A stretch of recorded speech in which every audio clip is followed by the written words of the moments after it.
All right, Shalom. First and foremost, I'm going to give all praise, glory, and honor to Yahweh, Hashem, Yahweh Shai, Hashem, Harakak, Kodash, Barakatam.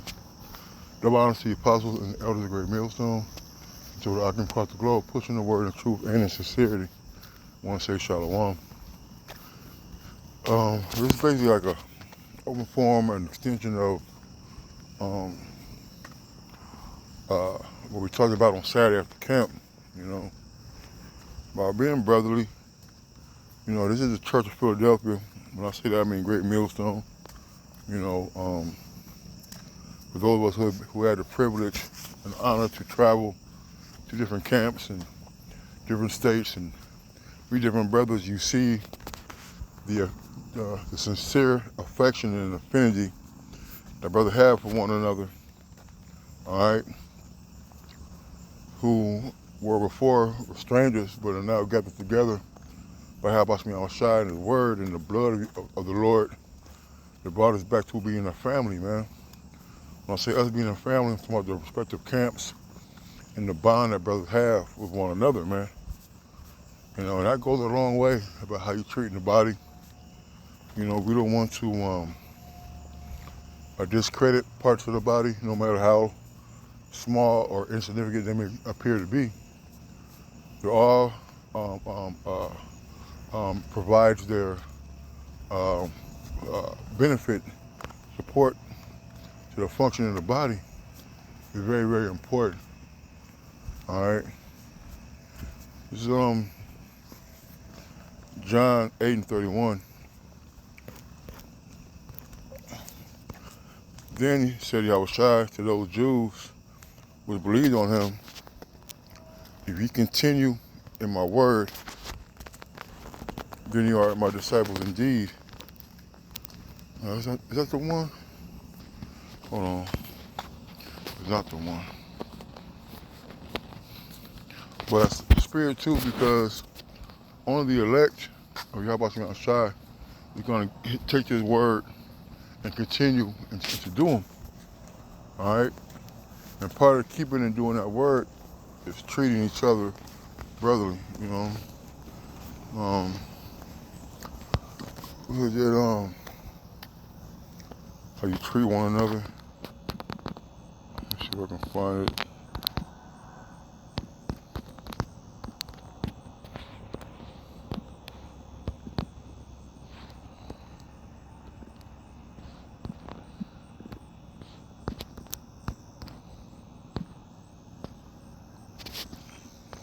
It's John 13. It was in John 13 and 34. It says, a new commandment I give unto you, that you love one another as I have loved you, that you also shall love one another. By this shall all men know that you are my disciples indeed, if you have love one to another. You know, and that's something that people on the outside, you know, who don't know, they don't see, they don't understand. Yeah, we're rough and we're brash, all right? We can be rude in speech, austere, stoic, all right? But at the end of the day, with them cameras, when we're done doing lessons and, you know, camp and things like that, you immediately see a general camp too, but you see the caring that each brothers have from one another and making sure that they're okay, you know, to make sure that they're not in need of anything, man. You see?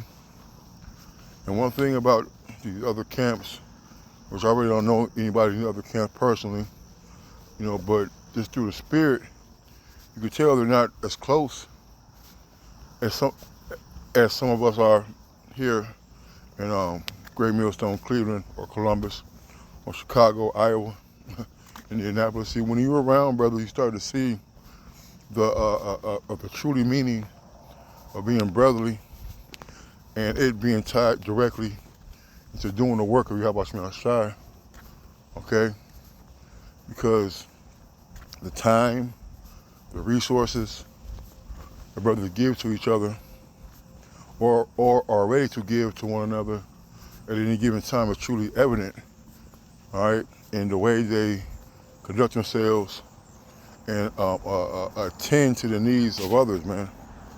All right, our families, our baby moms, wives, girlfriends, they see the fervency of the spirit on brothers when they're able to help a brother, when they're called on to do something for a brother, how they pop up and maybe not even brush their teeth and wash their face, but they'll hop in a car and drive 5 miles to pick a brother up or drop him off.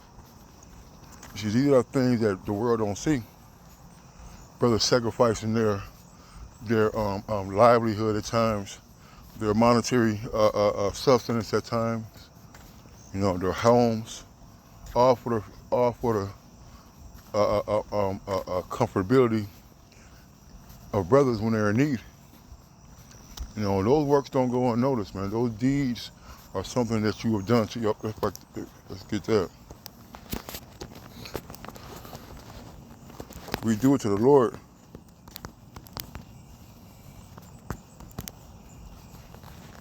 John 10.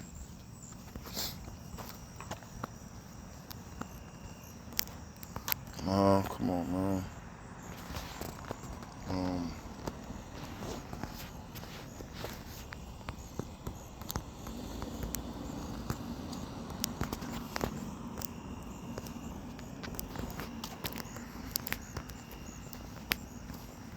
In Mark, it's like in Matthew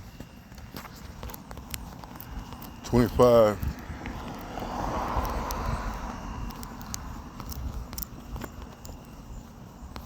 Let's get to the point. Matthew 25 and 35. For I was hungered and you gave me meat.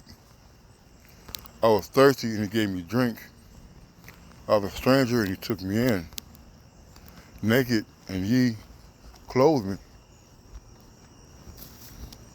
I was sick and you visited me. I was in prison and you came unto me. Then shall the righteous answer him, saying, Lord, when saw we thee and hungered and fed thee, or thirsty and gave thee drink? When saw we thee a stranger and took thee in, or naked and clothed thee?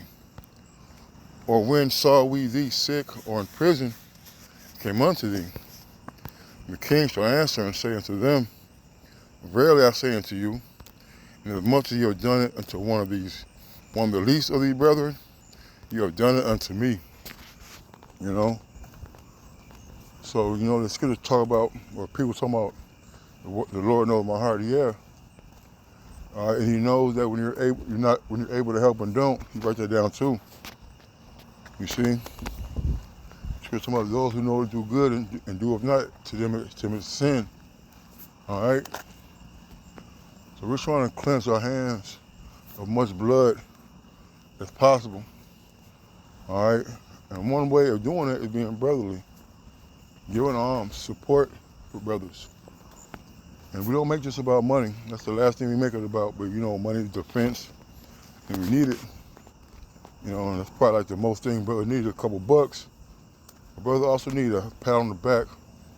You need a whip when they go off.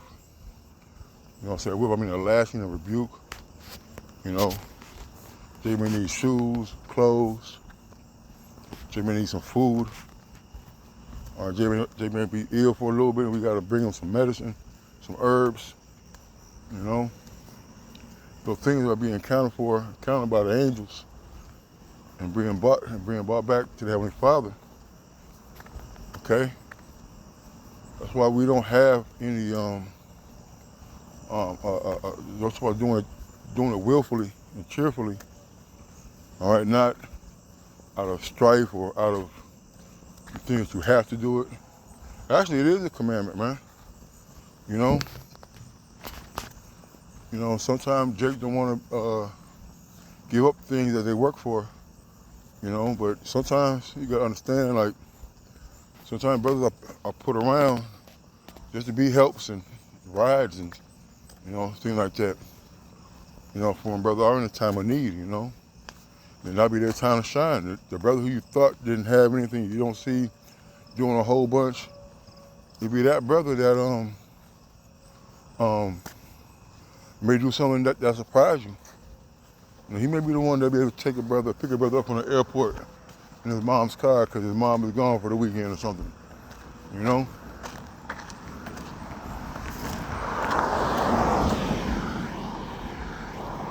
You know? And so every brother gonna have a time to shine, man. You're gonna have a time to shine.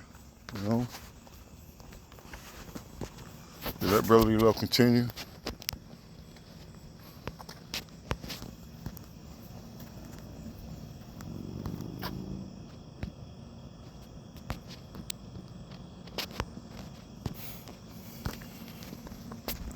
Hebrews 13:1, this came out in the class yesterday.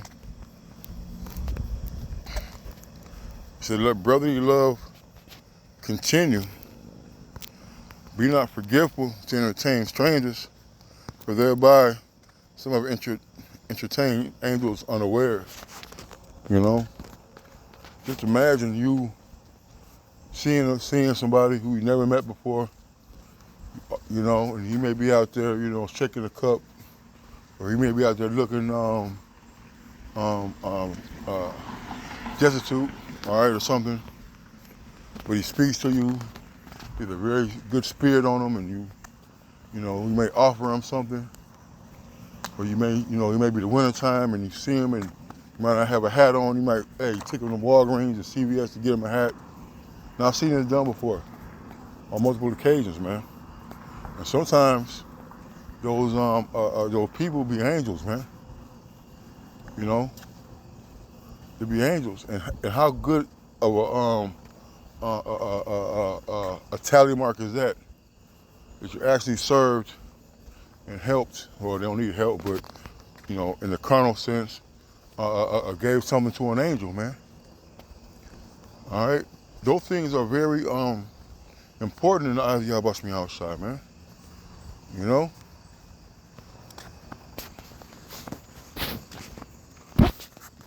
Put this out too yesterday.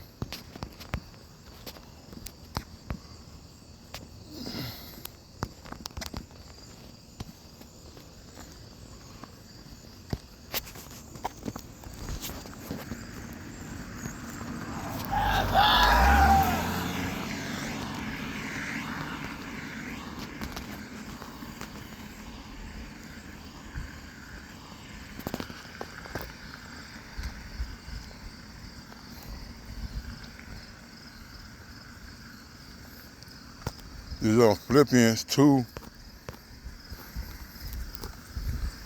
It says, if there be therefore any consolation in Mashiach, if any comfort of love, if any fellowship of the Spirit, if any bowels of mercies, fulfill ye my joy, ye may be like-minded, having the same love, being of one accord, of one mind.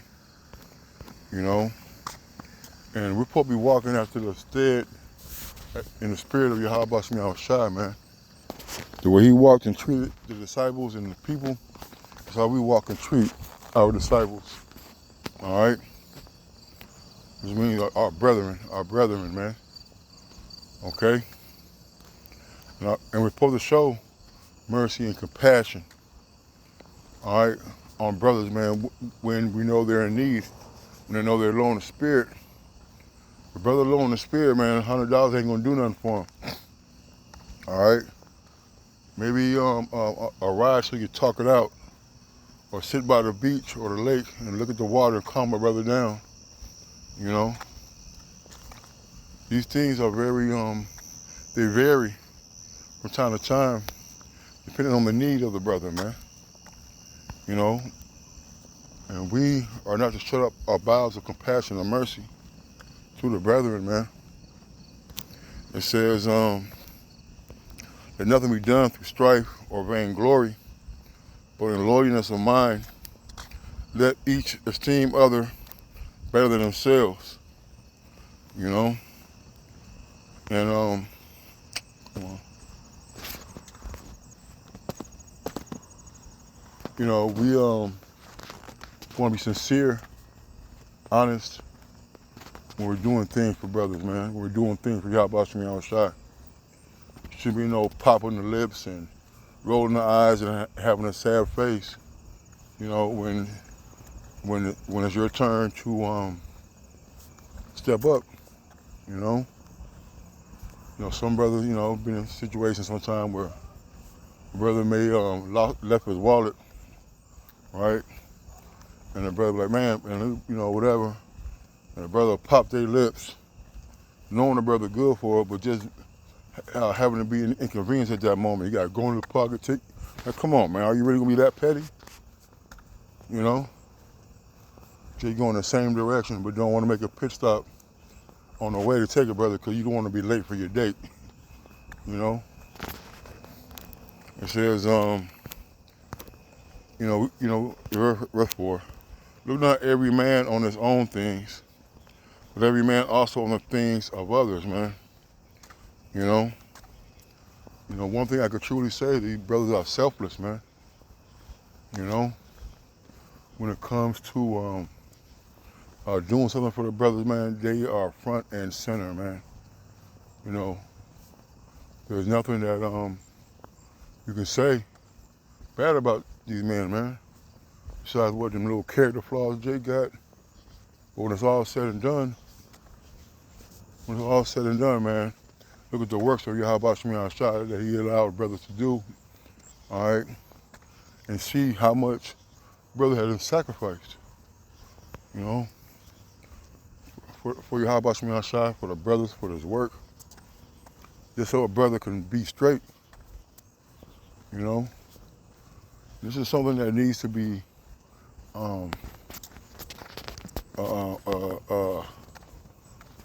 examined and spoke about from time to time.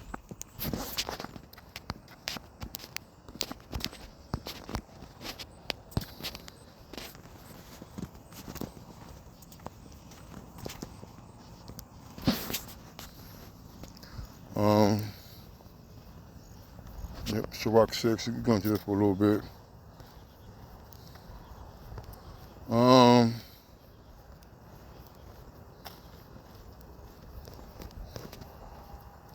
Let's get into Sirach. This is Sirach 6 and 1. I'm going down to the spirit. It says, instead of a friend, become not an enemy, for thereby thou shalt inherit in their name, shame and reproach. Even so shall a sinner that have a double tongue. You know, because you could have, people who you're not cool with, just because they're not in the brotherhood or, you know, they're not in the truth, you treat them accordingly, don't get me wrong, all right, but you got to be careful how you treat them at times because, you know, they might not take rebuke and correction, you know, in a sense, in the form of not necessarily the scripture, but you telling them to do certain things, or you may go back and forth with them on something, and next thing you know, you're being disciplined in the school or at the work, you know, and what he did everywhere, and you get a bad reputation for having run-ins, incidences with people in the world. All right. Extol not thyself in the counsel of thine own heart. Thy soul may be not torn to pieces as a bull laying straying alone. We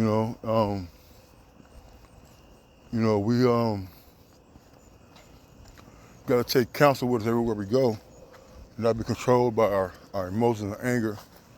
Because now we're running around just mad and angry, not being led by the Spirit, but being controlled by the flesh, you know. Oh, let me see. Let's get down to verse 5. Sweet language will multiply friends, and a fair-speaking tongue will increase kind greetings, man.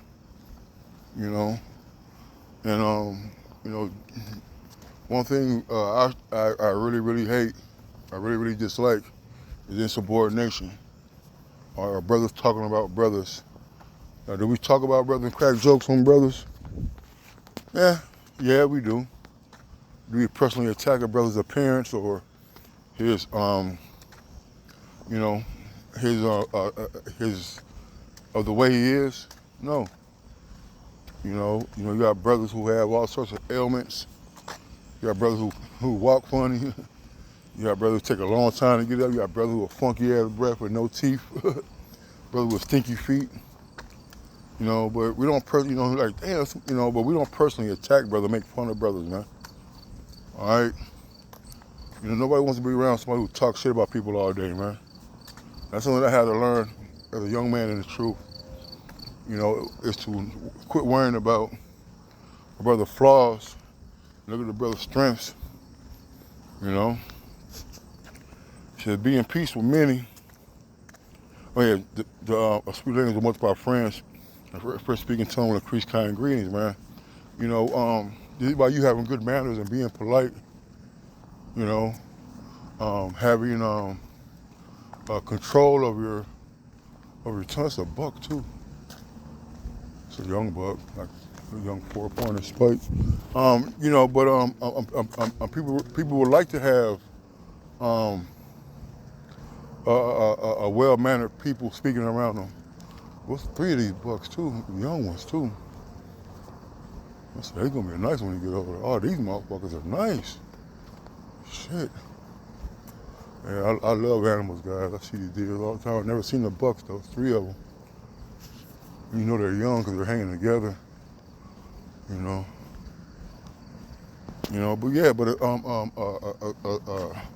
Prayer speaking tongue, man. There's nothing wrong with being polite and having manners, man. All right. To be in peace with many, nevertheless have one counsel of 1,000. Let y'all, there's you get counsel from different brothers, but sometimes, you got to use what's best for you.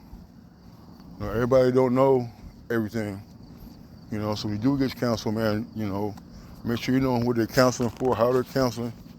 Make sure the counsel they gave you is a good choice for you.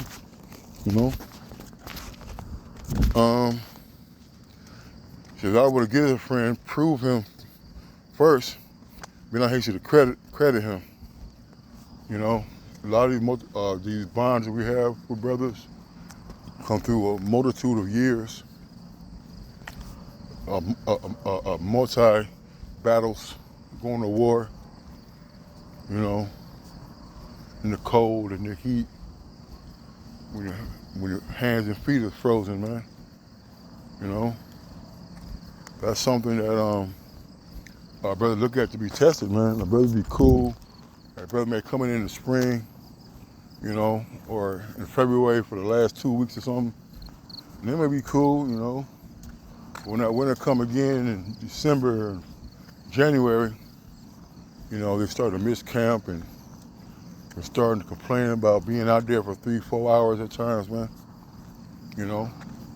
But our job is to prove them, to test them, to examine them, how he handles certain things that he may be on the receiving end when it comes to dealing with a particular camp.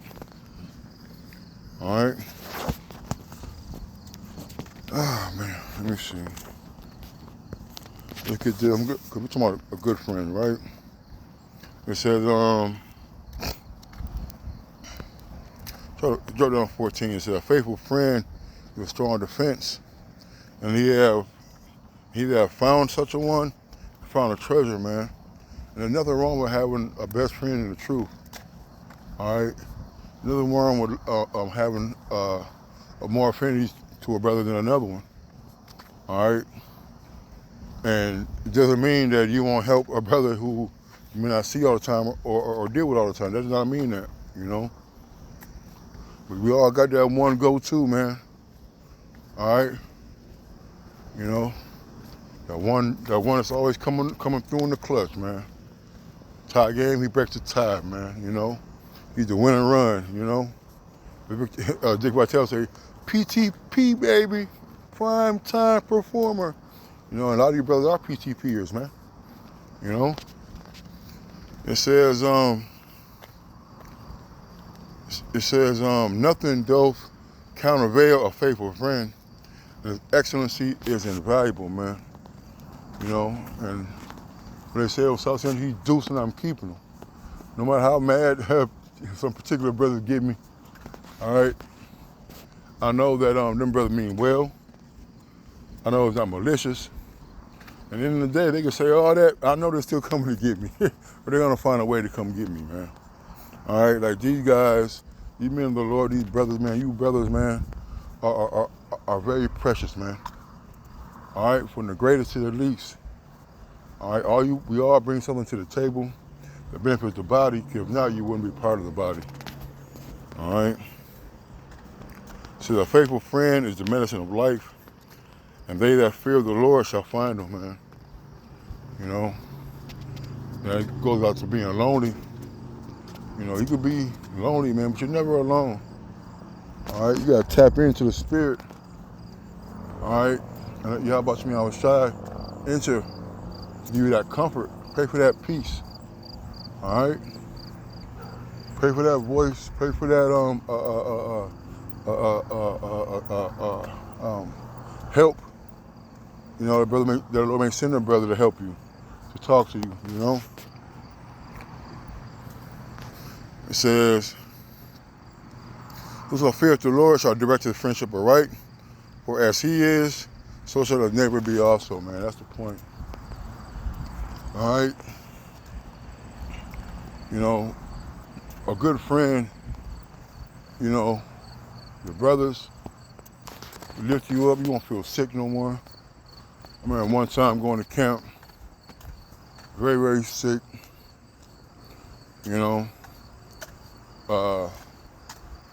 vomiting and whatnot. And camp was in, a few minutes. I remember the brother, Shakaria, called him Sarge. Sarge was like, your ass better go to camp. I'm in the bed, man, I'm scoffing, I'm talking shit in my head, throwing up, right? Get in the car, throwing up in the car, you know. Get on the line, this is when we were teaching in front of CBS, get out the car, stepped on the ground at the campsite, and all that went away, man. It all went away. You know, and that's not the first time, that happened to me. Nor is it the first time the brother said, testified to something similar, man. All right? You know, a true friend wants his neighbor, his brother to be like them. So when Jake get on you about certain things, it's because they want you to level up. They want you to be like them. You know, Jake don't mind picking up, but Jake want to get drove around too. Jake don't mind taking out to eat, but Jake want to get taken out to eat too, you know? Jake want a crash at your crib when he's had a little one too many beverages, you know? So we have to, thank you about doing a shot for the body, for the truth, for the brethren. All right, at the end of the day, that's all we got. My favorite ending on this. They're weary.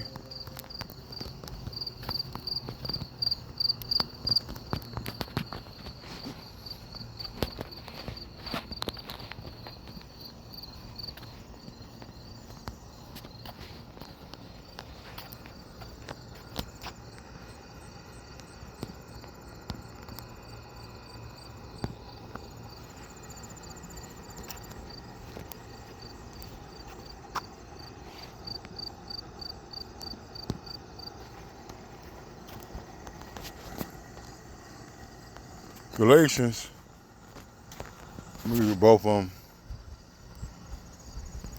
them.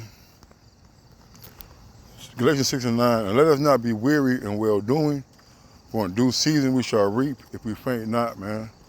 So keep doing, man. Can't get weary in doing what's right, doing what's good, doing helping the brothers, man, helping the body. All right?